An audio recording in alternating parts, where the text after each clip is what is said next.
Hello friends, nature education में आप सभी का स्वागत है। आज हम लोग बात करने वाले हैं 17 जून 2020 के करंट अफेयर्स के बारे में, जो आपके अपकमिंग एग्जाम्स के लिए काफ़ी इंपॉर्टेंट रहने वाले हैं।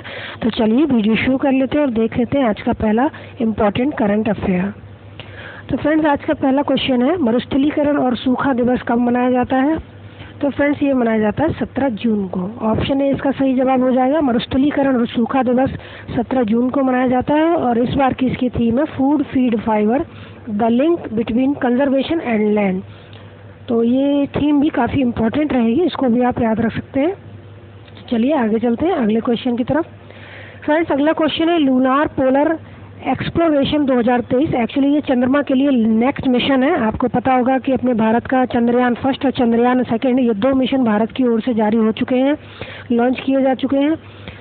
तो पहले क्वेश्चन देख लेते हैं, lunar polar exploration 2023 mission Bharat और किस देश के बीच सहयोग से लॉन्च करेगा? तो जापान के सहयोग से ये 2023 में इसको लॉन्च करने की योजना है और जापान से ही इसको लॉन्च किया जाएगा। तो सबसे पहले तो आप इतना याद रखिए, जो अगले मिशन का नाम है लूनार पोलर एक्सप्लोरेशन 2023।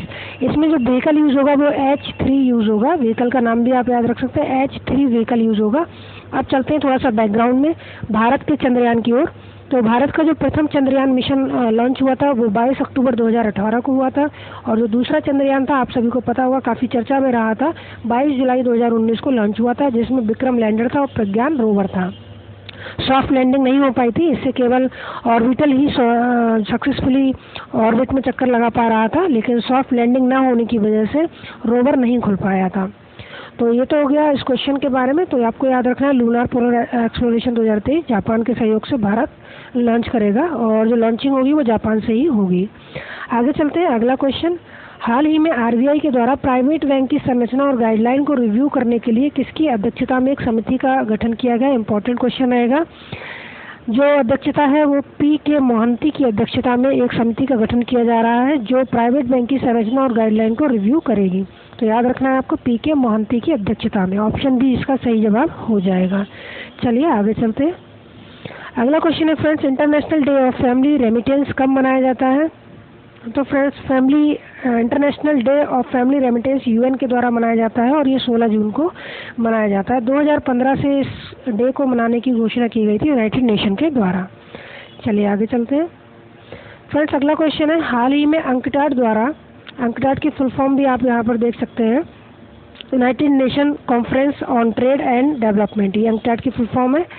इसके द्वारा वर्ल्ड इन्वेस्टमेंट रिपोर्ट के अनुसार, सबसे पहले आपको ये भी याद रखना है कि वर्ल्ड इन्वेस्टमेंट रिपोर्ट किसके द्वारा जारी की जाती है? तो अंकटाड के द्वारा जारी की जाती है।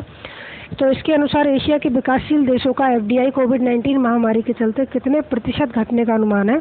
तो फ्रेंड्स, ये घटने का अनुमान है 45%। तो ये आप ध्यान रख सकते हैं, कोविड-19 के चलते एशिया के जो विकासशील देश हैं उनका एफडीआई 45% तक घटने का अनुमान है, जबकि वैश्विक जो एफडीआई है वो 40% तक घटने का अनुमान है। तो ये ग्लोबल लेवल पे 40% तक घट सकता है, जबकि एशिया के जो विकासशील देश है उनका 45% तक घट सकता है। तो इतना आप याद रख सकते हैं। फिलहाल इस क्वेश्चन का सही जवाब हो जाएगा ऑप्शन ए।